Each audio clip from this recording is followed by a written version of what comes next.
Jet fans, we're back. It's fucking game day, baby. Let's go. I'm going to lose my gosh darn bananas. Boy Green Daily starts now. Zoinks! Boy Green Daily, Boy Green Daily, Boy Green Daily. Let's go!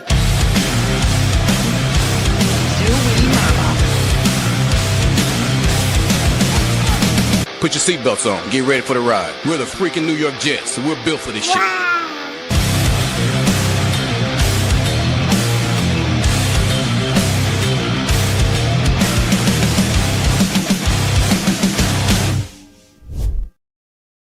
What's going on, everybody? I'm Paul Eston Jr., a.k.a. Boy Green. I'm the New York Jets digital reporter for Heavy.com. Welcome to Boy Green Daily, a daily New York Jets video show, also available wherever you get your bleeping podcast.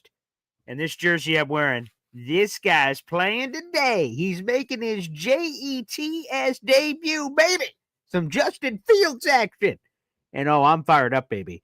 And I will just say right off the top rope, there is no hop on pop today. He has some charitable endeavors with his church. Blessed be he. But instead, we have our main squeeze, who's been continuing to pound the gosh darn grindstone here on this program. Let's welcome him back. Your mama's favorite content creator. It's DKB Jets, baby. What's up, DKB? What's the good word, Boy Green? What's the good bleeping word? It's game day, baby. I'm freaking fired up. This is unbelievable. I can't even believe the words that are coming out of my mouth that Jets football is going to happen today, more specifically tonight. NFL Network, New York Jets, Green Bay Packers. We're getting the starters, baby. This is juicy. Yeah, I love the fact that it's starters on starters, too, so you actually get some legit game-like elements going on today. It's going to feel good. I kind of hope we get like 2 or 3 series, but realistically, that's just being greedy, right? Hopefully the starters get in. They look good. 6, 7 plays. We go down the field, score a touch, and call it a day, right? Yeah, and we're going to be breaking all of that down today, predictions, and we'll get into that in just a second, or what we believe in terms of length we're going to see, because Aaron Glenn did not make that clear. He made it clear we're going to see starters, but he did not make it clear how long they'd be out. He sort of suggested that the variables during the game would determine that, and I think I have a prediction for what we're going to see. We also have an article in the YouTube description down below from Rich Cimini of what expectations should be for Justin Fields. So, because I think sometimes, DKB, that's what happens here, is fans adjust their expectations to this, and maybe they're unrealistic, so they're just destined to be disappointed by whatever that imaginary expectation is. So I think that's an important piece of the puzzle. Have proper expectations here. We'll talk about that, and look at this. Our number one Austrian Jet fan, baby, gifted a 10-pack of Boy Green Coffee Club memberships. Hey, now. And when 5 or more memberships are gifted on this program, we must play a video package, and we know the one Austrian wants, baby. There's only one way to get this show started. Kevin James. I just got 3 things to say. God bless our troops. God bless America. And gentlemen, start your engine! Let's go. Let's reveal the 10 new members to the Boy Green Coffee Club. Baby, shout out to our number one Austrian Jet fan getting us started right here on a game day episode. G Money, Nautica Hears, James Prashando, Izzy Blanco. We'll get to Izzy in a second. He's on the Packers now. David Hall Jr., Mark Reese, Gary Page, Snoopy4951, Dr. V-Man, Jerry Moore, with that 10-pack of Boy Green Coffee Club memberships. Number one Austrian Jets fan for all of 5 seconds, tied for a raffle board lead. However, old Yank says, I don't think so. So he just gifted a Boy Green Coffee Club membership to break that tie. Come on now. And that raffle ticket just went to Justin. Okay, so Old Yank back on top. It's a constant battle, up and down, which we're hoping is the battle tonight here for Jets-Packers, DKB. Okay, so give us your prediction. What do you believe? I'm not talking about what we're going to see in terms of, like, Justin Fields is going to throw 4 touchdowns like Garrett Wilson. That's not the prediction I'm looking for yet. You can give me that later if you want. What I'm looking for is how long do you expect the Jets starters to be out there? What do you think? I think it's going to be dependent on the playing style that we keep hearing Aaron Glenn allude to. Okay. So if we go out there first series, we score a touchdown, it doesn't look great. I could see them wanting to go out there, a second series, see if they can fix up the operation. If it's atrocious, maybe they pull them right away and we need to go 100% back to the drawing board. But I think probably 2 series is the baseline here to expect. Okay. If it looks good, they'll want to run it back. If it doesn't, they'll want to try to fix it. And ultimately, I can see probably Justin Fields in AG's ear saying, get us back out there, one more. Yeah. Here's what I think. If, like, let's say the Jets receive the ball first and the ball kicks out the back of the end zone, you got to get used to this. Madden helps me. This helped me a couple of years ago, too. I just got to crack open Madden for the first time last night at like midnight, and I got to play as the Jets and Justin Fields and go crazy on people.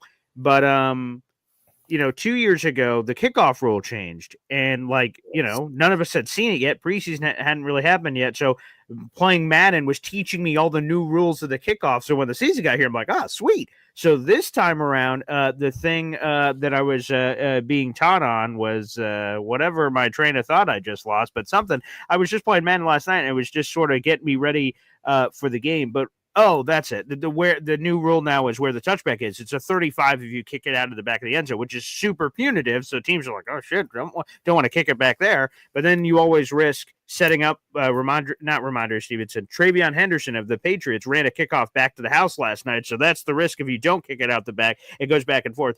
But anywho, so if the ball gets kicked through the back of the end zone, it's a 35-yard line. And Justin Fields in this offense goes marching right down the field, bing, boom, bam, touchdown. I think that's all she wrote. I think AG's like, yep, that's all I need to see. Pull. So that's not a worry. I mean, that would be a great situation if the Jets offense just looks smooth as all hell and goes right down the field. That's my prediction. I think if they just go right down and score a touchdown, I think starters are out. If it's like a 3 and out, they're definitely coming back out. And then if it's something in the middle, that's where I think we get into the hairy territory. Are we getting 2 or 3? There's no way we just get the 1, right? Like, let's say Justin Fields sort of drives him down the field a little bit, gets a reasonable field goal somewhere in the 40-plus range, and then Nick Folk makes or misses. I think he may go, all right, let's do the J.U. So let's run it back. Let's run it back, and let's go see if they can make that happen. So that's sort of my prediction. What do you think of that? Yeah, I think that's it's pretty in line with, I think, what everybody would expect Aaron Glenn to do if they've been paying attention to the press conferences. I think it's going to be mostly player driven. I think this is going to be a staff that does take a lot of that instant feedback. And Robert Saleh, actually, give him kudos for kind of being able to do this same thing, more specific to the defense. But yeah, I think it's 100% just a playing style element to these preseason games. If stuff looks good, they're going to pull the players that's going to matter for, regular season games. And they're going to focus on these depth guys, which I think it's a toss-up. We're jumping ahead a little bit here in my thought process, right? But Sure. do you think the thought process will change as you go into game 2 and 3, or is this very specific to each game that we're going to be looking at? Okay, so let's just lay out what we have. In the preseason now, there's only 3 games. Preseason game 3, to me, is eliminated. There is a 0% chance Justin Fields plays in that game. It's just everyone sort of looks at it the same way. Hey, half of these guys that you're seeing in this game are going to be bagging groceries next week, and the other half are vying for those final roster spots. And that's just the preseason game 3 is the throwaway. And I want to make this perfectly clear. I love preseason football. So the throwaway to me is still important because I love seeing those guys battling for jobs and things of that nature. But in terms of the starters, I expect no starters to play in the preseason finale. I think tonight we get, like I said, whatever action we get.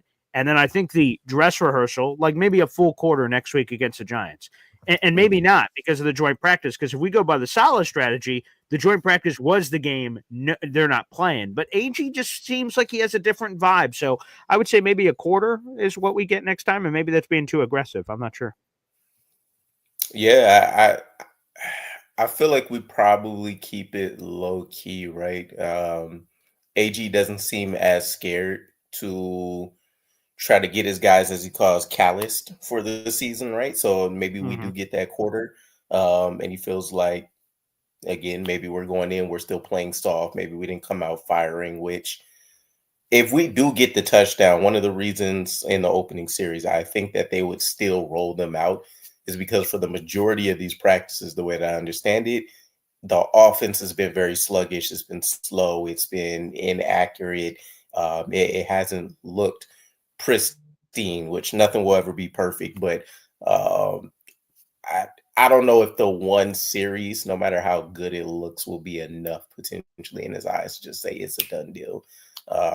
Also, keeping in mind, Tanner Engstrand still needs to try to go through his operation of how he's calling plays, how he's seeing stuff on the field with Justin Fields and the team. And so maybe they want to give him a couple cracks with what's going to be his starting unit and seeing what that feels like.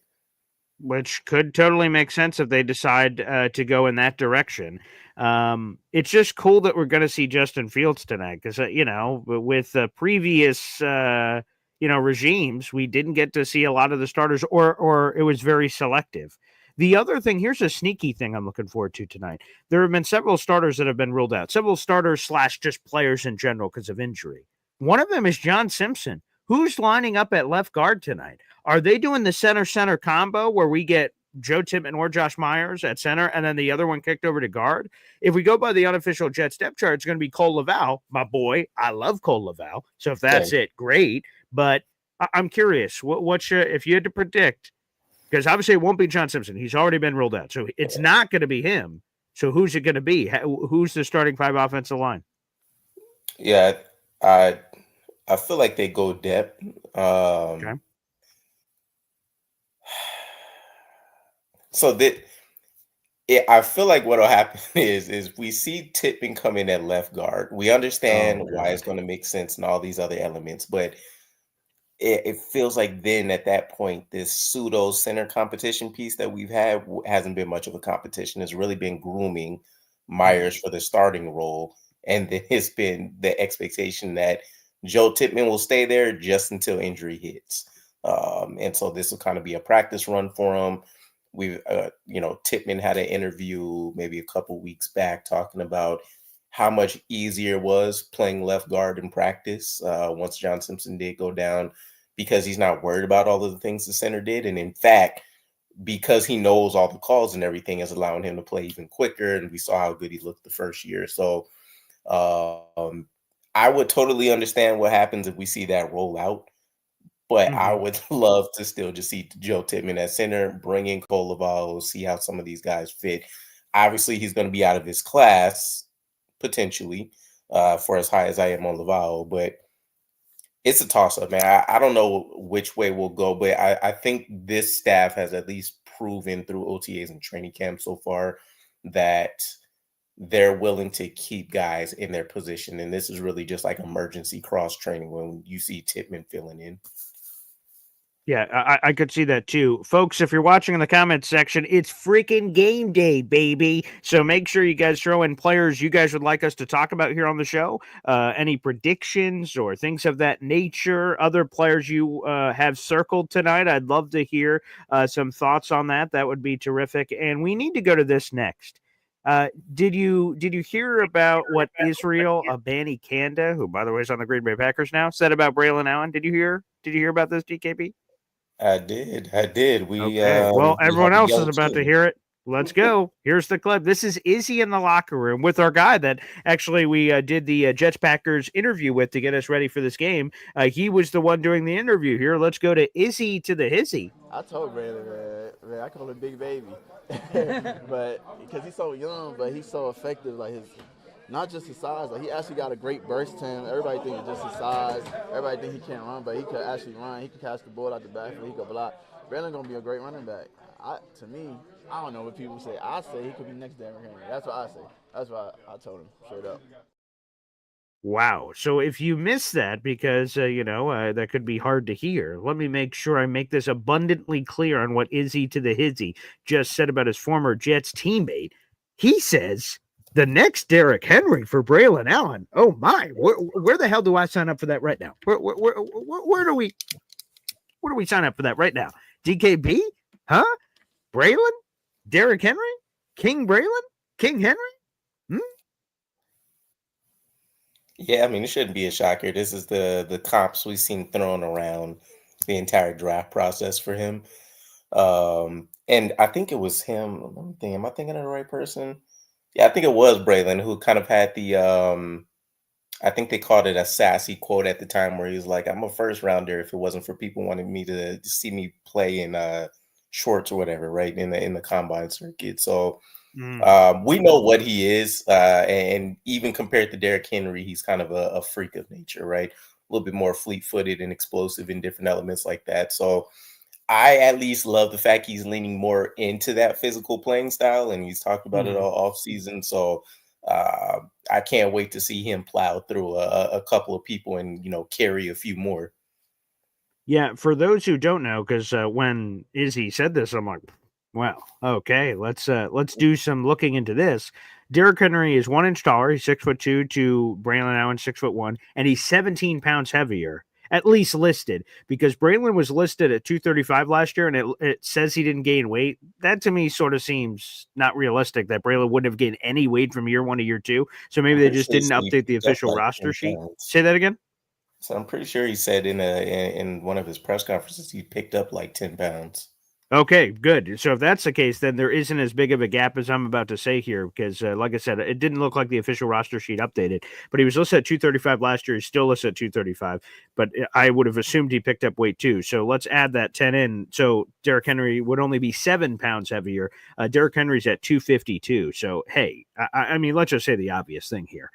King Henry is one of the great running backs of this generation. He's part of the 2,000-yard club. He's a 4-time All-Pro. He's a 5-time Pro Bowler. He's led the league in rushing twice. He's led the league in rushing touchdowns 3 times. Like, he's a beast. He's awesome. If Braelon Allen can be 1/10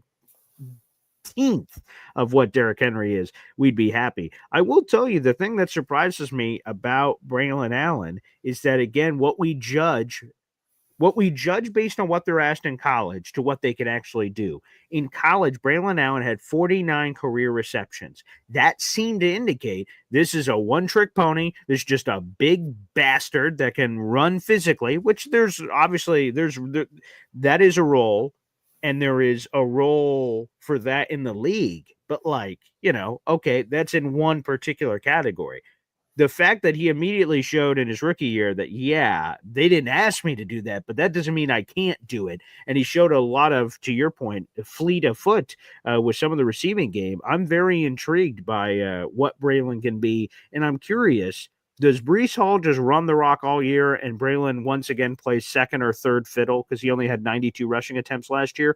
Or at some point, does Braelon take the rock from Brees? And hey, a few people have been sort of whispering that this offseason. Does that happen? Because he's the guy, Braelon, that's under contract for 3 more years, including this upcoming season. Brees Hall's a free agent after the year. Yeah, no, it's a good question. I know when Braylon had like a 3-ish game stretch last year, looked really, really good, and Brees was completely struggling. Like, objectively, just wasn't even. It wasn't acceptable to have the ball in his hands. It felt like there was a fumble, or there was a drop, or a penalty, something happening. Right. Um, I remember talking about it. I heard a lot of my other favorite content creators and beat writers and stuff chatting about it. People thought that Braelon Allen should have been starting last year over Brees. So he comes back this offseason, little heavier, talked about focusing on speed and explosiveness, had the hands that we talked about from OTAs and rookie minicamp all the way into the season. And nothing's really changed. And if more, I feel like there's been more hype this offseason than there was last year with them. So I could see this creeping up 100% once again. It's going to be totally up to Brees Hall to lose the job. But when you have someone like Braelon Allen behind you, I can't imagine you aren't looking over your shoulder trying to figure out what's going on with the battering ram behind you, right? So I'm excited for him. I think one thing as well that's key for him is he talked about this new offense, which he indicated is a what's the word I'm looking for? Wide zone, Yeah. wide Okay. zone scheme offense, right? All So right. one of the ones he connected to his first year at Wisconsin, which is what put him on the map, right? His first year, Of course. Yeah. objectively speaking, by many, one of his best, and it's the year that he didn't even have to run through a ton of guys' faces. He did it anyways, but it was also the year that people looked at him and said, "Oh, okay, he can actually get outside of the tackle and he can run off on people and hit home runs too." So I love it. It feels like everything is synced up between the coaching staff and the commitment to the run game. That year 2 leap for him as a running back, the improved offensive line, stars are aligning for him. So I don't think too many people will be mad if he looks like a clear RB1 and we do move on from Brees and we end up saving the money from the extension and all that stuff anyway. So we'll see how that plays out. But I don't know how you aren't excited to watch him. You know, you're right. The stars may be aligning for him. The stars are aligning on the show. DKB. Yeah, baby. All right, give us a quick plug. Come on now. If people are listening to your they're like, man, this DKB guy, halfway decent. I'm sort of liking, I'm picking up what he's putting down. If people want to continue to listen to your takes and other sorts of Jets conversation, where the hell did they go?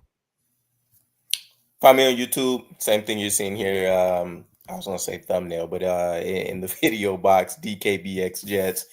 Okay. I will get on social media at some point. I just don't. It's too much noise. Okay. So you're just waiting for peer pressure. Is basically it. You just need to be pushed into it. I've done a good job fighting off the peer pressure so far. Yeah, I respect it. I respect it. No. Yeah, okay. YouTube, and whenever I get the chance with my guy Boy Green. Oh yeah, baby. Waiting for my man Gunny to come back. You'll see me with a few other people here and there. So I have to tell you, I got to break the fourth wall. I got to punch through it here, okay? Or a little Jason Taylor. Let's do a little bit of this, okay? DKB is as reliable as all hell. You know what DKB is? If I had to make an analogy, he's AAA, baby. I'm on the side of the road. I'm like, what in the world? I ran over a squirrel, and Jesus, and look what's happening here. And my speed dial, DKB. Boop, boop, boop, boop. Yo, DKB. You pulling up? He's like, I'm already behind you. I'm, oh shit, okay. And you've just been reliable on this show. And again, you are someone that the people are like, hey, I like the cut of this guy's jib. Let's get him on. And I said, okay, as often as these opportunities open up, and I said, you know, not that I'm hoping I'm pushing people down the stairs or anything, but if opportunities open up, let's get some DKB action here on this program. As far as I'm concerned, people, make sure you guys like the video, hit subscribe. We got over 200 people. And thank you. I've heard a lot of compliments about this, and I'm sorry I haven't gotten back to everybody. Thank you for the very positive response on the Bob Lederer interview yesterday about the Matt Snell story and us trying to do our part as Jets content creators to try to spread out the word. Thank you to the official New York Jets history Twitter account that's got 12,000 followers that just shared our Matt Snell story this morning. Thank you very much. Thank you for the kind words. Thank you for everyone that said everything. And this goes back to the same thing I just said about DKB. If you guys hated DKB, I might go tell you to go pound sand because I don't give a shit what you think. I could. That's what I said about Hop on Pop. You guys, some of you guys didn't like him. And I said, well, I'm going to keep him on the show anyway. He went, all right, fine. We'll get used to him. Okay. But for DKB, you guys loved him. So we have him on more often. The Bob Lederer was supposed to be a one-off. Join once and then leave. Get out. But you guys want him to stay. So he stayed. So we're sort of amorphous. We're sort of bending to what the people want. And the people wanted all these things, and they got it. So thank you guys for making it possible. And some great Matt Snell stuff and more to come, perhaps, on that story.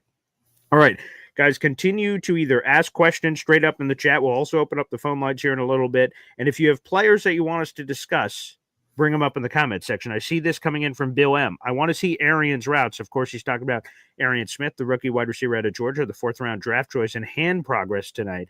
I will just say this, take whatever beat reporter you want. One of my favorite beat reporters is Rich Cimini. He has covered this team longer than anybody. And as we found out with Rich a couple months ago, we'll have to have Rich back on the show before the season. He is one of the longest tenured beat writers in America. Like, think about that. That's not just a Jets thing. Like, that's like a sports thing. Like, that's so cool that we've had a guy here for that long to share history and all kinds of insights. And congratulations, he just joined the Hall of Fame voting selection booth. That's a great honor.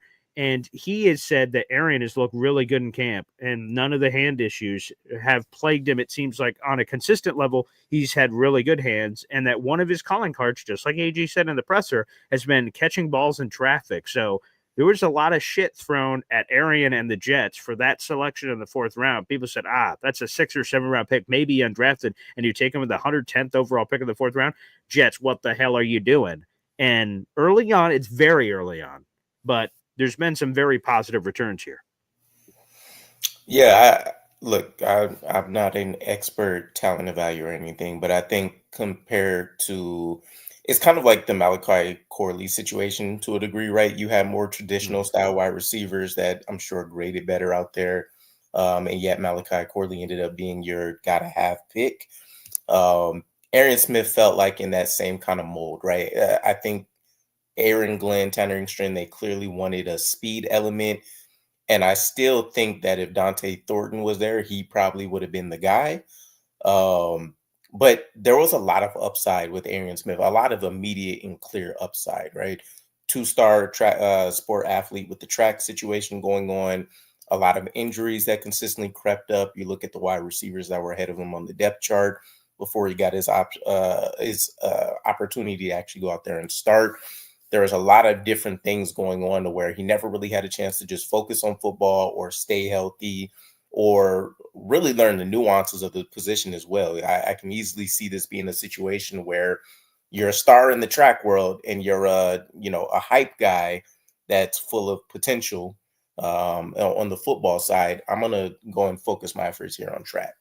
So now that he's been able to just do that in the offseason, it's been more impressive to me than anything that there's been a level of consistency to his game that we've been hearing this offseason, as opposed to having like a ton of high upside practices and then ones where he's just dropping everything. So the arrow is clearly pointing up for him, but I think it also just speaks to the fact that Aaron Glenn and company to a certain degree will find the traits that they're looking for no matter what. And so you'll have some of these nondescript picks that potentially come up in future drafts, just based on the overall comfortability that they have with the player. Also, don't forget, Arian Smith was one of the better wide receiver run blockers in this entire draft, which is a huge premium for us.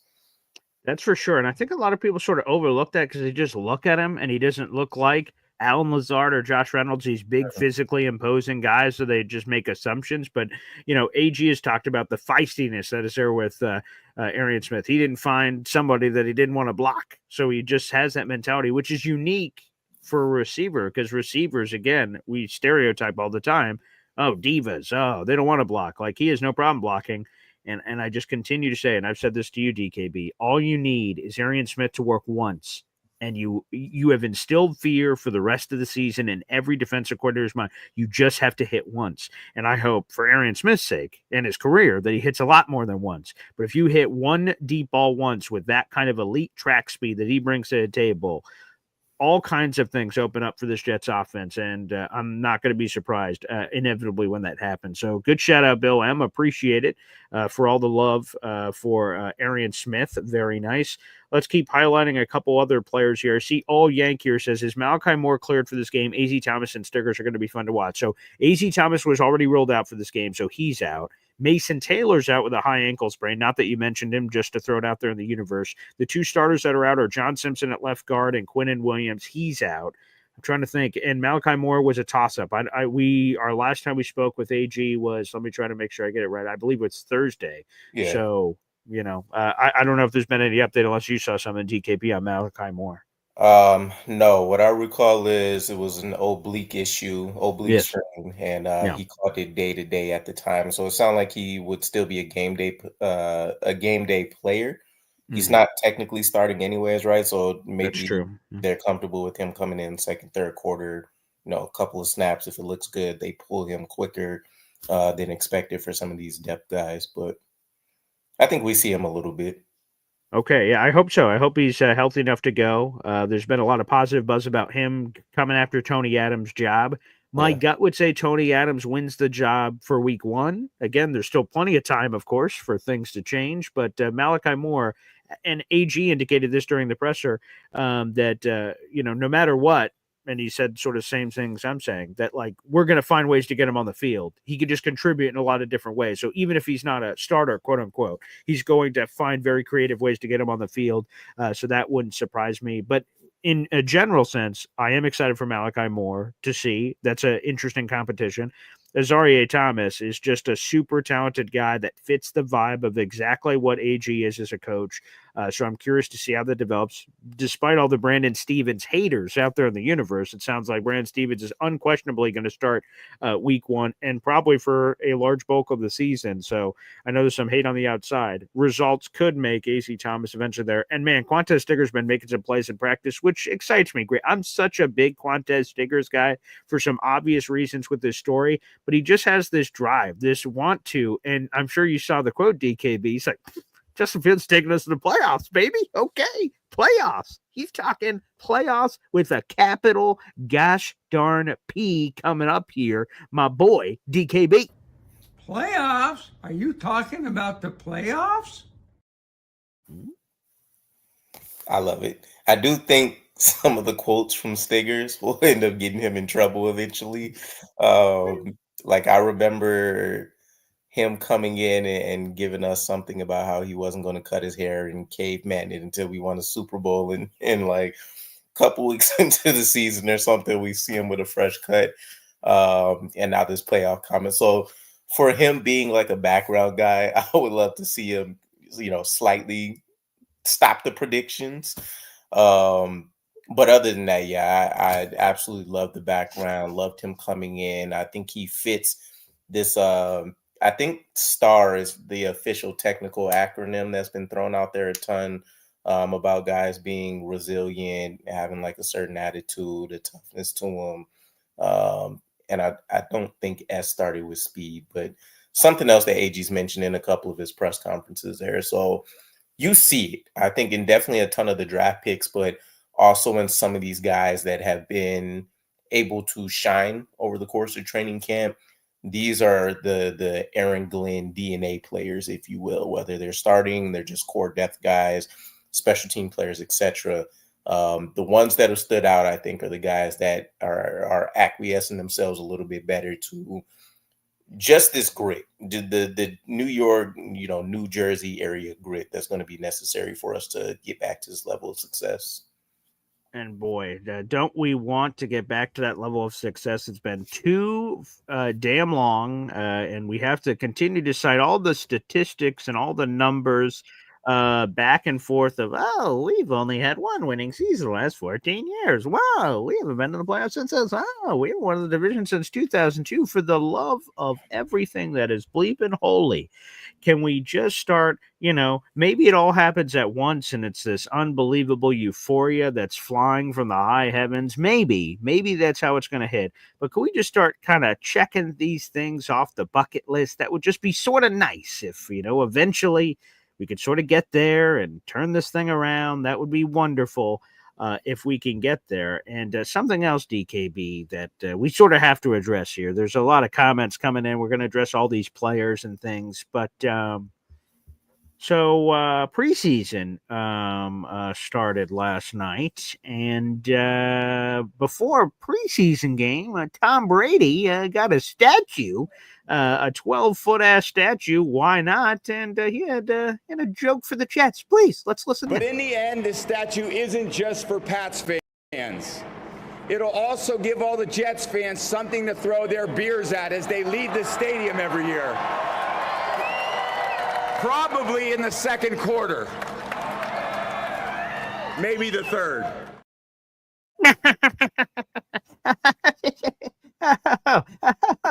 God, fuck that guy. Fuck Tom Brady. I gotta respect someone who's been thoroughly thrashing us for 2 decades. I have a respect for the digs that are sent out there in general. The football world is really the only place you're going to see a lot of people get away with this. But yeah, fuck him.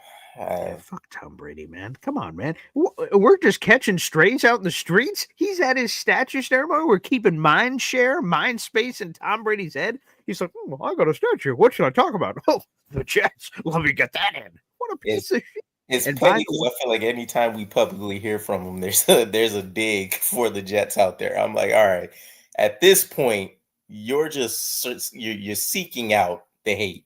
So when somebody slides you one of these days and you end up being a statue on the floor, it's going to be whatever.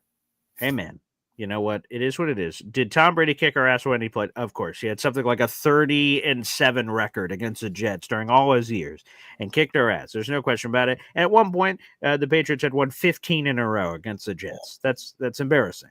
However, if I just take a gander, get the reading glasses out of the last 2 years, we've split 2-2. Oh, okay. So it seems like the tides may be a turning. I can't wait to beat the bleeping whatever out of the New England Patriots. By the way, Drake May, D-Roque Maye yesterday, fumbling the ball all over the place. Oh, is that your king, New England Patriots fans? Is that your king? Interesting. Isn't that? Huh. So maybe Drake may see, a lot of people were joking, oh, Boy Green drinks the Kool-Aid on everybody. Well, everyone's drinking the Kool-Aid on the New England Patriots, and the base foundation of the drink is Drake May's going to be some superstar quarterback. But let me play the 30 for 30 music. What if I told you he wasn't as good as people said he was? Then maybe those Patriot takes aren't quite what those Patriot takes are, DKB. Sign me up. Just saying. Anywho, let's go to it. We're getting several comments in here. Appreciate it. Let's get a couple of member shout outs here on the show. Every time we get those, we hear from my daughter, Zariah Luna. Appreciate you. Wow. Also, I want to give a big shout out. Of course, we're streaming on all my platforms. I'm an egomaniac at BoyGreen25 Facebook, at BoyGreen25 YouTube, at BoyGreen25 Twitter. But DKB Jets, I just take a gander upstairs. Oh, wait a second. We're live streaming to the DKB Jet universe. So shout out to all those DKB. What do you call your people, DKB? My people sort of name themselves the Boy Green Coffee Club. What are the DKB people? What is their name? Yeah, I just kind of assumed they were naming themselves. I don't know if there's a name. As a group. Okay, we got to work on a name. Everyone loves the labels. We'll work on a name to call your posse as you're leading your army and you're splitting the Red Sea and you got your people with you. What are your people called? They must be called something. So let's work on that. Let's workshop. Let's get some DKB merch. You know what I'm talking about? Number one Austrian Jet fan here has been a member for 11 months. Thank you so much for the support. Xavier Gibson, Malachi Corley, Jamal Pritchett, Arian Smith. Interesting battle. Xavier Gibson's out. He is the shoulder, so he's out of the picture. But the other three, we already talked about Arian Smith. Yeah, let's work on the other two here. So, and we mentioned briefly Malachi Corley earlier, but Jamal Pritchett, smaller guy, South Alabama wide receiver. He's in that return game battle. Obviously, he's speaking of Gibson, who is not going to play tonight because he's injured. It seems like it's Gibson versus Pritchett, and it's tryouts, the Dark Knight movie. Two guys in the room, you throw the pool stick in, and one of these bastards is coming out, and one of these bastards isn't. That sort of seems like one of these guys to me, I think, is making the roster. I don't think both do. Yeah, it's hard because same kind of skill set, same role that you're jockeying for. And as I understand it, Jamal Pritchett's been pretty handily beating him as a receiver and as a returner. So I think the unofficial depth chart was really just kind of giving the nod to a lot of the veterans and guys that had a pre-existing job in that role. But for anybody that's been following training camp, I think some of these are clearly going to be changing pretty soon, right? And maybe they were just waiting for this first preseason game. But yeah, Jamal Pritchett, we should be excited about because I believe he's actually on paper a little quicker than Xavier Gibson too, while being more physical, being a better all-around receiver, different elements there. So, okay. And last one is Malachi Corley. Rich Samini put this out on Twitter, I think, when he said, here are my thoughts before the game. He tweeted them like yesterday afternoon and said just that this is a massive game for Malachi Corley. It's sort of do or die.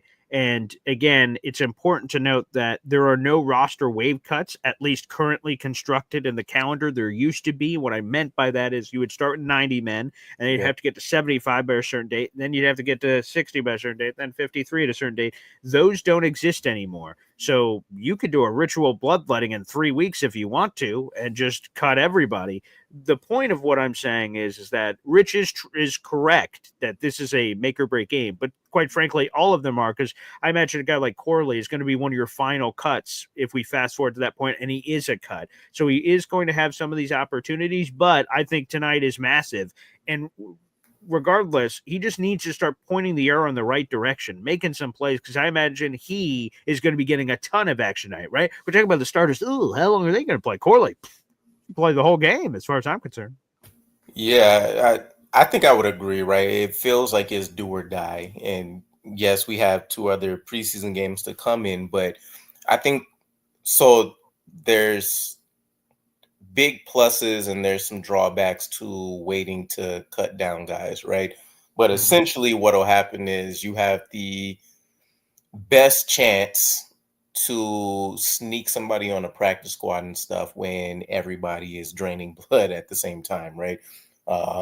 So Malachi Corley, I don't think is necessarily a guy that we're waiting last minute to cut or anything like that. But if he can show enough during preseason, then I think you see a situation where we try to make him one of those final cuts. There's going to be a ton of other wide receivers ahead of him, for example, that people want to snatch off waiver wire. And when he clears, then the staff's like, hey, well, why not bring him back? Who else are we, kicking the dice on around here? But also, we have a pretty high, I think we're 7th in the waiver wire order or something That like is correct. that. Yep. So, It's for those who don't know, real quick, just to explain that, the waiver wire order is based on draft order, and it's original draft order, not trade. So, the Jaguars do not have the number 2 overall pick because of the Cleveland Brown trades. They still stay at 5. So it's your original draft order from April of the first round. And that goes through all the way through this preseason process. So the Jets are going to have this 7th overall pick waiver wire. And it's not a fantasy draft order where you pick 7 and now you're at 32. You're fixed at 7 throughout the entire offseason. Once the season gets here, it's reverse order of standing. So as the standings change on a week-to-week basis, that changes. So a great point there. Yeah, good opportunity to go and try to snatch some other people up. So there's nothing really tying Malachi Corley to this staff if he can't figure out a way to impress somebody, right? I think that's really the part that's been, kind of getting under my skin is I haven't found a single person to try to mention something of note from him.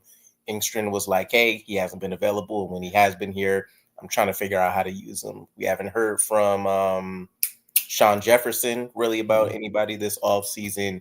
Aaron Glenn hasn't really had anything nice to say about him. So it's like, what can you do? And he's had 1 touchdown, I believe, all training camp, maybe a week and a half ago. And he's had 1. Did it cross the plane? I hope so. I hope to God it did. So do I. So do I. If I was Corley and if I ever get the chance to score a touchdown, I'm hugging that thing. I'm kissing it, and then I'm giving it to the ref, and I'm just like, both hands, handing it to him, and then I'm saying like, "See you later." Like I'm doing an entire Ocho Cinco ensemble for that football. Yeah, I will say it's bad in the light that he never really did anything else in his in the regular season, healthy scratches and all that, and then of course this year it's not looking good either. But I won't knock him as much as everybody else has been wanting to send him to the blade for. We've seen, and of course, a lot of these other guys are established, but we've seen Deshaun Jackson's and a number of other guys come and drop these balls before they hit the end zone. That's cost the team. He's just getting the bad end of the stick, mostly because he's a rookie, hasn't proven anything, and you can't. As a 3rd-round pick on a team that needs weapons, like you got to come in and do a better job for us. So if it wasn't New York, I think this story goes under the rug as like a non-starter for him.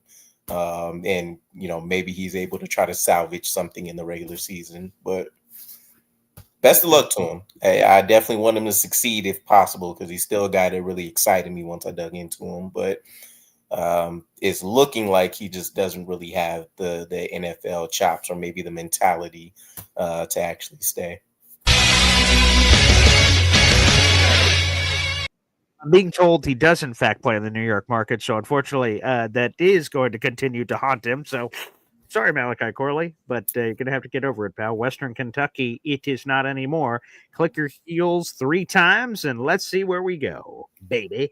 Malachi Corley here on the program. We got 300 people in the room. Like the video, hit subscribe. We're streaming my 3 destinations, but also we're, dipping our toe in the DKB waters over there. So shout out to all you DKBers, all you I'm sort of still working on it. Again, work. Yeah, I'm gonna start workshopping the name. Yeah, okay. Yeah, we'll do what we can there. We'll do what we can there. But either way, you guys are all welcome here. God bless. Welcome. Get comfy, grab a seat, and let's go. Ooh, this one. This is another good one. Kyle Clifton, another big shout out. Appreciate it. He's been a member for 8 months here on the channel. Shout out. Wow. Not much talk about Tyler Barron in camp, I noted. Yes, this is something I did note, though, is Rich Cimini, again, on social media, he put a couple of bullet points of like, hey, like, here's what I'm sort of thinking going into the game. He included a note on Tyler Barron saying, obviously, Jermaine Johnson is not playing this preseason game. And you start going through, Will McDonald dealt with back spasms, so I'm unclear of his status. So you start going through the guys. Tyler Barron seems like he's going to have a great opportunity. Rich Cimini singled him out in his social media post saying, like, let's see what the kid's got. He said he had a good practice on Tuesday of this week. So let's see. He's a mystery man as far as I'm concerned. I've heard bupkis about him from any of the beat reporters outside of Rich just saying, hey, that practice was halfway decent on Tuesday. I haven't heard from him at all, but obviously there's a ton of opportunity in this room for someone to step up to the plate, and maybe it's a rookie Tyler Barron here, DKB. Yeah, I feel like we heard AG say that Will would be out for a week, and then they would monitor it for there. So I wouldn't expect for him to play, right. Like back spasm, week 1 preseason, not really worth antagonizing. He did return, though. I will just say that Will did return to practice post back spasm, so he did come back. So, but again, I don't. To your point, back spasm is something I wouldn't play with. I probably wouldn't play him either. But he was already had returned to practice post back spasms. Yeah, I think like if I'm assessing it correctly, I would say John Simpson's back is more of a severe issue, and that doesn't mean it's crazy, whatever. It's only a week or two, but sure. I would say John Simpson's probably is a little bit more severe than Will McDonald. So because he's older, or what? No, it just seems like with John Simpson, there was like a couple of days where it was like, he has a back. We'll see what's going on, and the next time we heard from AG, maybe a day or two later, was when he gave us the timeline. So I'm assuming they kind of tested some things out on the field, seeing what felt comfortable, and then they were like, no, yeah, we need to give this, a week. Whereas with Will McDonald, maybe they did it right away. If I'm thinking maybe Will's slightly more, I'm trying to, the timeline didn't really make sense to me in terms of how quick we heard Will McDonald and him potentially being on ice for a week versus like John Simpson. But yeah, with him kind of being the younger guy and all that stuff, you'd imagine like a quicker bounce back, right? And him understanding his importance to the team. But as far as Tyler Barron goes, this week I think has been one of his best weeks of practice. I think Tuesday was the first highlight. Not only a sack of Justin Fields, but still being able to go out there and put some work in against, I think it was Adrian Martinez. And they got MVP legend, baby. Yeah, highlighted once or twice more. So the comps that I remember seeing for him were someone like a Jermaine Johnson light, right? Someone that can go out there and chase down some of these NFL quarterbacks that'll be dual and strong enough to potentially play like the I guess JFM-ish type role. I don't really see that. I just think he's going to be an edge rusher, and depending on how well he can develop his pass rush traits, that'll really dictate what he's looking at there. I don't think he'll ever be a overly impressive run stop or anything, but he has his chance. I think there's a fair shot that we see him and Michael Clemens rolled out as like the starters coming up. Michael Clemens, baby, my boy. DKB Nation. Okay. All right. The DKB Brotherhood. Okay. Jared B. The DK Believers. Again, every time I see DK, I just think of like when I was a kid and I was playing Donkey Kong. I was like, DK, getting some of that action, the nostalgia. That could make sense. Could make a lot of sense. Sure. I'm sure you didn't get that at all when you were a kid with the DKB thing. So, yeah. But okay, keep the suggestions coming. I'm very open to them as someone who's clearly not making that decision on what the name is of DKB's people. But I'm very open to it. Very open. Yeah. Absolutely. Ultimately, this is a community award, so I will leave it up to the people and see what they prefer. All right. Speaking of the people, are you ready to uncage these animals and welcome in the phone calls on this program, DKB? Let's get to it. All right. You may regret that, but it's time. It is time. And we will hit you up after this. Boy Green Daily, Boy Green Daily, Boy Green Daily. Talking Jets football, man. Boy Green Daily, Boy Green Daily, Boy Green Daily. New York Jets Football Club. Offense, defense, special teams, watch Jets football with Boy Green. J-E-T-S, Jets.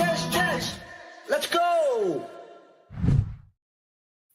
And go, baby, here on the program. And also, DKB, I also shared the call-in link in the private chat. You can feel free to share that on your side for any of your people that would like to call into the show. You know, we don't discriminate. All people are welcome. DKB people, Boy Green people, this people, that people, let's go. It is wide open. The phone lines are there. That is the pinned comment on youtube.com/BoyGreen25. If you'd like to call into the program, feel free to do so. Utilize the participation trophy. You know, I sort of look at that sideways. I got children, but today it's okay. Participate, play, get in there, put on the pads. Let's go. We got 300 people in the room. Like the video, hit subscribe from the high heavens. Let's go to those phone lines. It's the Hepster. What's up, Hep? Let's go, fellas. The first step of the AG era is starting. This is our journey to the Super Bowl. I don't know if it's this year, but it's our first step on there. I think we're getting there with AG.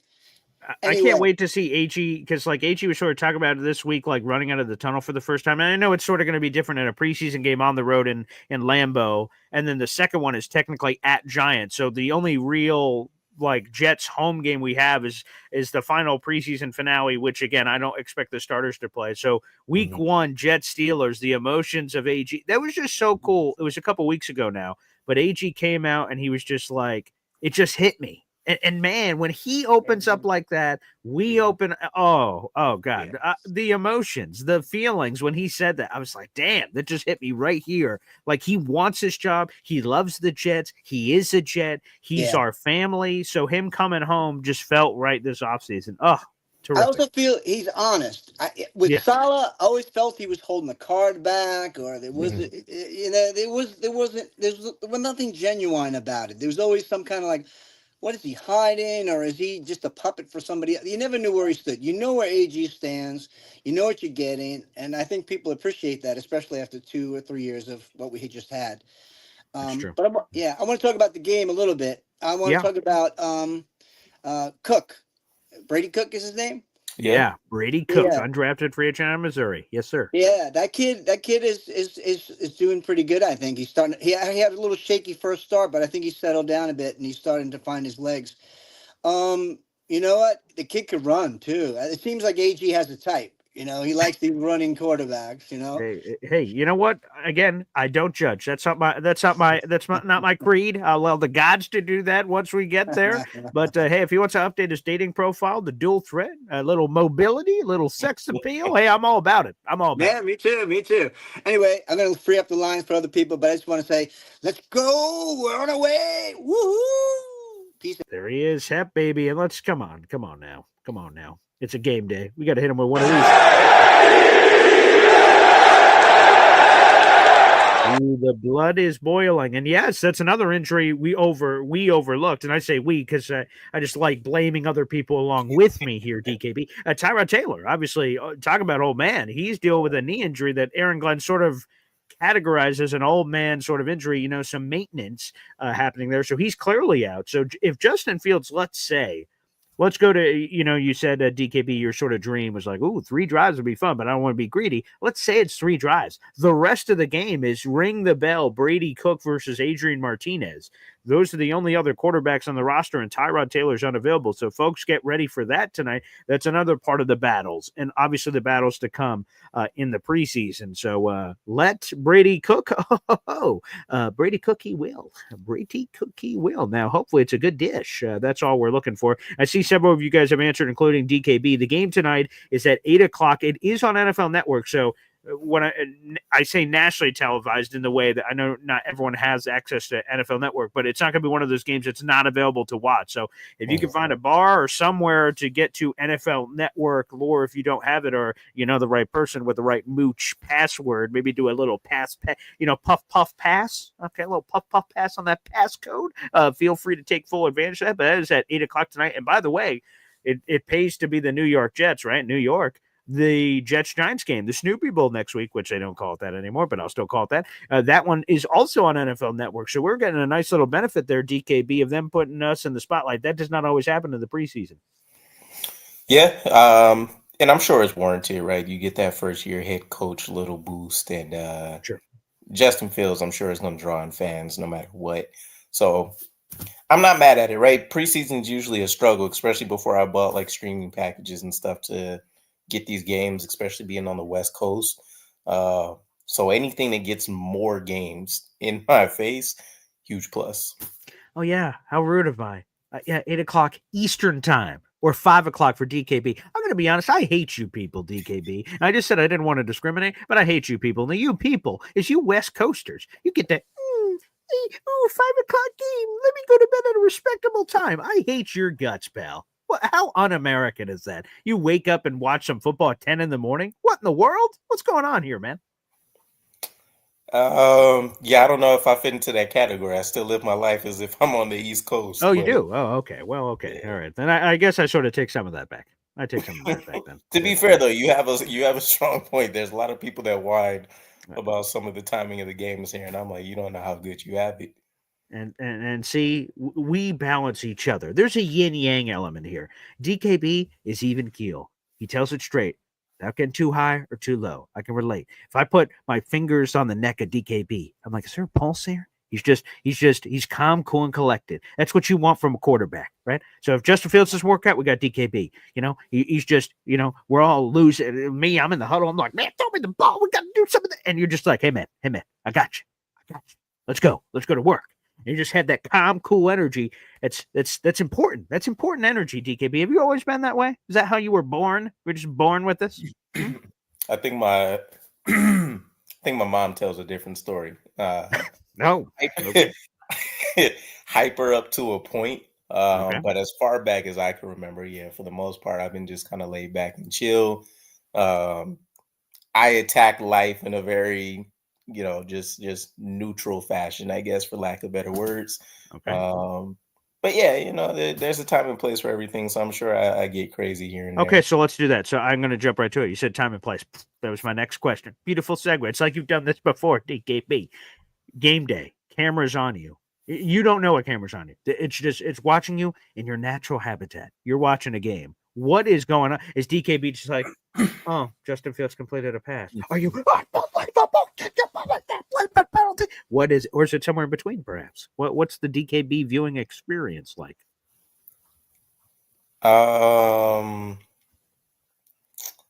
It's hard to answer, right? Because we've just had terrible performances whenever That's I've got true. a chance to actually watch the game. So yeah, there's a number of different things going on, right? From a content perspective, I've always wanted to do more in this sphere when it comes to like watching games live with the community or like doing the breakdowns and stuff like that. But kids are usually in my face, and I'm trying to also keep stuff, keep wife happy with, keeping the kids and stuff. So normally it's been me trying to watch the game while also still staying in tune with the kids, while also trying to prep content in my brain for, post game stuff and all of that. But I kind of watch it probably the same way people hear me now. Like in my mind, it's very analytical, and I'm never super animated. So unless things are just going consistently bad or they're going consistently well, you're not going to really hear like me going crazy for touchdowns or me being like, damn, another butt fumble. And, I'm breaking down in tears. So very even keel still, I think it's the best point. Okay. Well, that's good. I'm sure that's good. Man, when we watch a game together, inevitably, I'm going to be curious that experience. But so Stephen Fox asked, when the regular season starts, does BG do the play-by-play of games? So last year, I'm going to be honest, not to shame anyone, but, when you say something like that, it immediately shames people. Like people do watch parties where you can't show the game because of rights, but like me and you are on the screen and the game's going on live right now. and like we're either just chit chatting, bringing some callers in or whatever. And like I've never wanted, no offense to anyone that does this, I never wanted that experience. I want to watch a game. I want to watch it's 1st and 10. I want my sole focus to be on the game and everything to be on the game. But speaking of peer pressure, guess you're stronger than me, DKB. If you've been like, come on, Paul, give it a whirl, stop being a bitch. And I'm like, all right, fine, you bastards, I'll do it. So week 18, I did it. And the way I did it, I didn't want to watch anyone else's watch, but I want to do it whatever way my brain told me to do it. And what I ended up doing is basically play-by-play. I'd line up, go up. It's 1st and 10, 3 wide receiver set. This is happening. 12:32 left in the first quarter. So that's how I sort of delivered it. So it kept me engaged with whatever's going on in the game. And that's how I shared it. And then as plays happen, oh, wow, 8-yard run, Brees Hall. Oh, nice burst, or whatever comment I wanted to make. So that's sort of how I delivered it. People seem to vibe with it. So I'm going to try it again. Week 1, Jets Steelers, I will be doing that. People could call into the show and all that sort of jazz. But it is a little bit of a filtered version. I mean, I'm trying to be as real as possible. But, like, if something blows, I would totally on the couch go, fuck me. God damn it, son of a goddamn. So there will be when I'm sitting on the couch, there's a lot of that happening. I'm trying to be a more cleaned up version on air, but I mean, it is what it is. You sort of have to call it how you see it. So yes, I will be dabbling. What's the name? Wishusin? Is that how he says it? Oh, Bob Wishusin. Yeah. How Wishusin of you. yeah. See, there you go. Right. I'm a pro's pro. I'm a pro's pro. That's how you have to do it. All right, let's go to the phone lines. You got plenty of people waiting. Thank you guys so much. It's a game day, baby. Make sure you show your support. Like the video, hit subscribe on my channel. Also, DKB's, baby. He's live. He's jumping on over there. Appreciate it. Let's go to the phone lines. We got old Teddy Bear happening here. NY Jets FL. What's going on, brother? Morning, gentlemen. Good morning. Great conversation. I don't want to bring up Tom Brady, so I won't, but I'll just bring up the fact of the Cheatgate scandal, his personal trainer, so-called Julian Edelman, steroids, filming practices. I mean, the comments have to come in context. How about his judo instructor banging his wife or marrying her? I mean, you can go let's go everywhere with the embarrassment. Sorry, I was just cutting my grass. So I'm interested in the AG. Salah always said, we'll handle things like internally or after the game. It seemed like the AG real-time reactions to things and the on-field coaching and corrections. That's where I think you're going to see like a huge difference. And I never understood that from Salah. Sorry, I'm out of breath.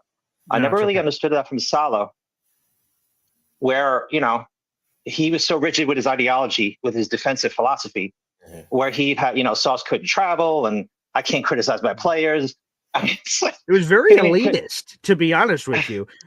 I don't, like, oh, why didn't you do this? I don't do that. Oh, okay. The penalties. Why don't you yell at the players? I don't do that. We handled it internally, and obviously that shit didn't work. So, like, you have to sort of adapt. I wouldn't say elitist. I'd say it was like the bad overprotective parent that's going to end up raising like terrible human beings growing up, right? Can't be accountable for themselves. Like he was protective to a degree to where it actually harmed the players, right? Because now you have guys that aren't going to be fit for the NFL. Well, he's going to have 7 or 8 kids running around, so hopefully that those turn out better than his coaching. Since you brought the kids up, but I won't go there too much. That's all I got. I'm sure there's a few callers, but I think the energy and the passion that Glenn's going to bring is going to take the players to another level. That too. Despite including all the coaching, the experience with Dan Campbell. He said Glenn said a lot of things about Dan Campbell let him handle a lot of things. Head coaching stuff that a defensive coordinator wouldn't. So anyway, gentlemen, I'm excited about 8 o'clock tonight. So what do you got, Paul? I am too. But before we dip, we can all do this together. And a 1 and a 2 and a 1, 2, 3. Fuck Tom Brady. Oh, I was doing the Jets chat. So Jets. 1, 2, 3. Jets. Jets. Thank you, gentlemen. Let's go. That was definitely the number 2 thing I was going to go to for sure. Sorry, but yeah. Whoopsie. Anywho, but that is a good point to get into real quick there, DKB. is right. So AG said, like, we were the most penalized team in football last year, and I'll promise you this, we're going to clean that up. And then we go to the green and white scrimmage, which again, take that for what you will. You know, it's supposed to be a soup practices here. It's supposed to be a souped up level. Some people do it in their stadiums. I was just at Buffalo Bills training camp. They did theirs in their official stadium, and they bring 40,000 fans and all that stuff, and they souped it up. The Jets obviously didn't go to that level. Some years they've gone to MetLife Stadium for it, but it was a penalty fest. They got at least 12 or 13 penalties, depending on the beat reporter that you follow, and it was awful. And it was so awful. Aaron Glenn said, yeah, we're just going to cut practice early here. So he has been preaching the right things, but the results have still been uneven. Talk about what do I want to see tonight? Oh, touchdowns. This. Minimal penalties would be a great thing. And again, the minimal penalties of what AG has talked about. The pre-snap stuff, we're just doing false starts. Like, come on now. You could see the ball. And by the way, on offense, you know the snap count. There's no excuse for that. And then the post-snap dumbass stuff, that has to get cut out. The competitive stuff, sure, if that happens, that happens. I agree with AG. But the other shit we need to cut out, today's a great example to show when the lights are on, can you cut back the penalties? So that's another thing to watch tonight, too. Yeah, for sure. And it's one of those situations, too, where I think it was actually good for us. The green and white scrimmage kind of has that, like, game-like feel for it for guys that have been around for a couple of years, right?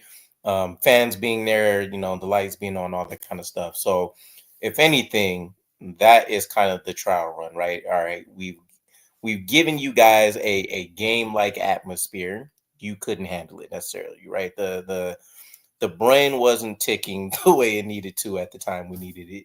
So now Aaron Glenn gets to come into a real game. You get to see who were the people that were actually creating the majority of these penalties. And I was more intrigued by his decision to end practice, and then, you know, what followed. What did that look like, right? Were you doing one-on-ones with these guys? Was it, we're going to end this crap today? I'll go back to the drawing board. The following practice, we'll figure out, because we also don't know. We do and we don't. AG has talked about his level of accountability being, this is what we're asking you to do. We've taught it to you. We've instructed you on what it is or what it looks like. And now we're going to commit to that. But Robert Saleh decided to just run people for practice when they got penalized. I don't think that's been the case with Aaron Glenn. It does seem like they do lose some reps, but then they do need to go back in and make sure that they could have got it, that they were able to do it right, which is why I think he has these fundamental drills installed, right? If they can't get the game reps, they go back to the fundamentals, for example, and they get their reps there. So I'll be intrigued by it. I still expect to see some stuff because it's going to be mostly depth players anyways. But as long as there's not more negative plays, whether it's via penalty or not, as long as there's not more negative plays than what we're seeing out of being able to just drive down the field, I'll call it a success. There you go. FL Phil 98, aka Philium, who's been a member for over a year on the Boy Green Gosh Darn Coffee Club. It's beautiful to see. Wow. I want to echo Hep. The change begins tonight. He's going all Herb Brooks on us. Tonight is the night. That's what we're getting. We're going to be the best football team in preseason. Let's go. Let's go, Philium. That's what I'm talking about. Good to hear from you, Philium. And we're looking forward to some preseason poetry coming from Philium. He has the gift of the written gab. So I'm looking forward to some more poems. Philium has given us some of the past about a variety of seasons and where we are. He's very gifted. I will just tell you in general, because I know you're not on social media, DKB, so this won't relate to you. But if you're on Facebook, there's these in your notifications every once in a while, it'll be like, hey, here are some things that happened to you 5 years ago today. I'm like, oh, all right. And so I'll just peek through some of the photos and posts it says. And recently I've gotten, when I've done some shout outs for fans, right? So like Hep, who called into the show earlier, the first time that he came on air with a guitar, I'm like, what in the world? And he sang a song that he just made up. And I was like, oh, that was cool. And then Philium, he had written poetry, and he says, "Do you mind if I read it on air?" I'm like, "Please." So it was like Jets poetry and like how he expressed himself. I'm like, "Oh my god, cool!" Mr. Famous Fulton playing the ukulele on air, a Jet song he made up. I'm like, "Oh my god, you people are incredibly talented." So I was going through the Facebook, like, "Oh, 3 years ago this, 3 years ago this." I was like, "Holy bleep!" Number one Austrian Jet fan, a Jet fan in Austria that loves the show so much, he sent packages to my house. I'm wearing actually one of the shirts under this jersey of all these custom shirts he made. He has like a t-shirt press in Austria. I'm like, what in the world? So like, it's just, the fans are cool, man. And the community's cool. And I love cross-pollinating. I love that we've gotten to connect, DKB. This is the coolest thing of all time. Eventually we're going to be at a game together and doing all kinds of cool stuff. I just know it in my heart. So it's just, the fans are just awesome, man. The fans are just so cool. So it's always a sight to see when I get to check out other people's like lives or even just their regular YouTube stuff that they feed some of this stuff into. But I know like Gator McCluskey is a Jets community favorite, and he's crafted a lot of content from like intros and stuff for people. So we have some talents out there. I absolutely love being part of the Jets community. It's not like I'm looking out at 31 other teams' communities for stuff. Right, of I course. would have to imagine we have to be the most creative, active fan base between just the people that decide to jump in and say, "Hey, it's time to be a content creator," to those that are just adding into the value of people doing these live streams and stuff like that is really awesome. Hey, by the way, do you enjoy what you do, DKB? Your Jets content creator world? Do you enjoy that job? Yeah, it's not much like it's interesting because being a content creator now, it doesn't necessarily feel like a job. Like I honestly get to go in, do my research for whatever it is I want to talk about or what's intrigued me, and I can just go out there and do it. And so sometimes it's taking me hours if I'm doing a live stream or something, or just digging through stuff. And sometimes it's quick 15, 30 minutes, but I've never looked back and been like, damn, this took a while. I'm tired now. I'm, this, that, and the third. So it's awesome. Well, the reason why I brought it up is because me and you are not going to have these jobs for much longer because someone's coming for our throats. It's a brand new Jets content creator on the scene. His name is Ricky New York Live, and he's kicking ass and taking names, and we're next. What's up, Ricky? Blessed to be having you on the show. That's good, my man. Not at all. Not at all. There's, that's one of the good things about all the different content creators, though, is, whatever your flavor is, if you want it a little bit more serious, a little bit more relaxed, like there's somebody out there for everybody. So, that's one thing I like, I've watched, God, so many different shows, and there's new ones popping up all the time. And but yeah, I'll tell you, a week or so ago, I did the show with Dylan Terriman, and DT. After the show was over, like his camera was on, my camera was on. We just sat there and we kind of had a conversation for like 30, 40 minutes, but talking to somebody else who's, kind of starting their channel at the same time. And it was funny. Like, we were exchanging some stories, and it was nice to hear that somebody else was running into some of the same issues, maybe some of the same growing pains that I was, but no, man, it's cool. And hopefully, I'll get you on the show. I get both of you guys on the show at some point, maybe. And obviously, time and place, Ricky. Time and place. You name it. You're a legend around here. Okay. You know what? When you come in, you sit in my chair. When you come in, you can eat some of my food. Mi casa es su casa. You say it, it happens. Done and done. By the way, I saw you commented on my Kevin Mawai picture the other day. Come on. Oh, wait. I got to pull that up. I'm going to get that up. Let me get that. It's funny because, like, you commented on it, and after you commented, I'm, like, looking at the picture, and I'm thinking, look how goofy my face is. Like, my eyes are all bugging out. It's like my face literally says, like, I can't believe this is happening, and, like, I'm standing there with him. And I love this. I'm about to put it up on the screen because, like, to be honest, that's the look I gave. Like, I was saying he, like you're not here. Like, you gave this look like, holy bleep, that's Kevin Mawai. Look at this, people. Look at a young Ricky there, okay, with all the locks there, and Kevin bleep and Mawai, a Jets legend, a Pro Football Hall of Famer. I would have had that face. Like, I had a stick up my ass, like, holy shit, Kevin Mawai over here. Yeah, like, good for you. It's kind of hard to see, but if you look behind his head, you can kind of see the busts in the background because we're standing in the room where all the busts are. Oh, I see. I got it now. Yeah. And but yeah, I was literally standing there like looking at him, and I like turned around and he was just behind me. Like he was just standing there, and I was like, holy shit, I couldn't believe it. And his wife was nice enough to take a picture of us together. So cool. Yeah, it was really super cool. Yeah, he was just back at camp this week. That's how it all came up, and Ricky shared the picture and everything because I shared a screenshot. The Jets do, and you know this, DKB, because me and you both watch it, and I'm sure others do, the inside look at training camp where they host like for 20 minutes or something, say, hey, here's some footage of camp, here's some team legends and stuff. And by the way, Braelon Edwards, when he came on the set, I'm like, jeez, hello, Braelon Edwards, are you ready to line up, sir? Good night. He's looking in great shape. And no, Kevin Y was on there. I'm like, oh, it's so good. And I couldn't believe it. I assume like Kevin probably goes to training camp every year. Kevin said like this past week that was like the first time he's been at Jets training camp in like 1,000 years. So I'm like, damn, well, we need to fix that. You're a legend. You should be able to come here whenever you want. So hopefully that happens more in the future. Yeah, absolutely. You know, it was really cool seeing a lot of those guys out here, and Victor Green was out there, and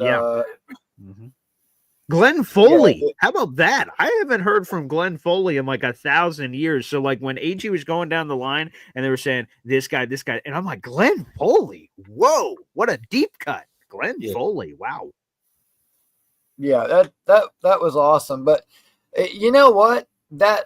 I mean, yes, some of those guys were Glenn's, former teammates, or most of those guys were actually that were there that particular day. But you know what? I think that says something about the direction of this team too, because I mean, now in all fairness, I think that there was a day while Saleh was coach that I think who was it? John Abraham and Lavernius Coles were there on the same day one day.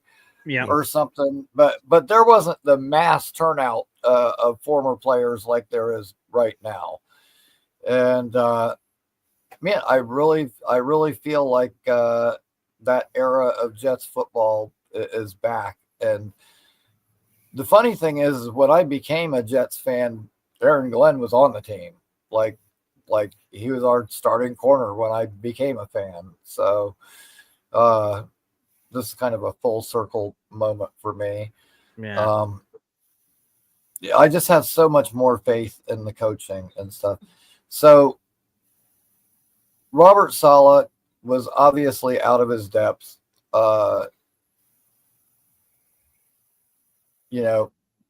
Married to his philosophy, like in his mind, that wide nine philosophy, like that could do no wrong. It was like the perfect scheme or something, and it wasn't. This is just, I don't know. It just feels so different. It feels nice to have competent leadership, and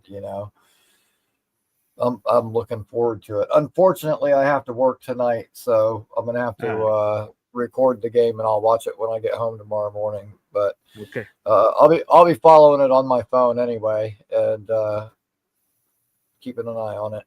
Well, we can't wait. Ricky, please give a plug. Of course, apparently you just run into Hall of Famers all the time, so it's great to have you on the program.